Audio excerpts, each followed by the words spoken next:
Well, the Red Cross says 1,000 are feared dead in one city alone, and the death toll in the Philippines is only expected to rise as rescue workers enter the worst-hit areas. Our Natasha Fatah is tracking this story. She joins us from the newsroom.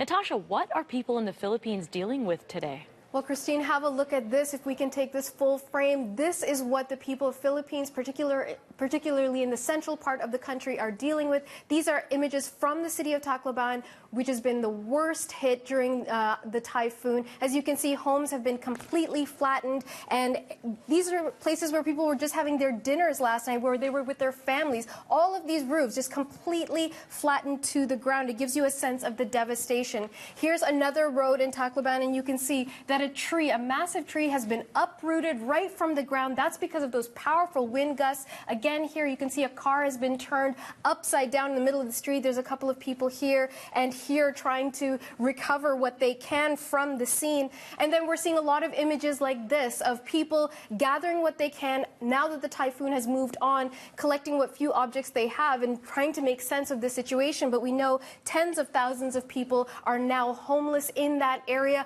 This is another common scene that we've been hearing about from witnesses. People just sort of bobbing in the water because of the extreme amount of flooding as well as the wind gusts. So they're trying to get rescued from the water. This is an image of that, but there are reports of countless bodies just sort of floating around in that area. It's a devastating scene. There are a number of other issues. It's in the middle of the night right now, so there's no electricity there. Telecommunications that are almost all but gone, and the airport isn't fully functional at this point, so it's difficult to get people in and out of this area. We'll have a better sense of what the numbers will be like, what the damage will be like in a few hours when daylight hits, but I can tell you that when the Interior Minister of Philippines arrived in Tacloban today, he said that this scene was absolutely devastating. He said it was horrific, and he said this has been a great human tragedy, Christine. Wow. And remind us, Natasha, where is the storm heading next? Well, it's moving quickly westwards towards Vietnam, which has already been hit a couple of times earlier this season by two other typhoons.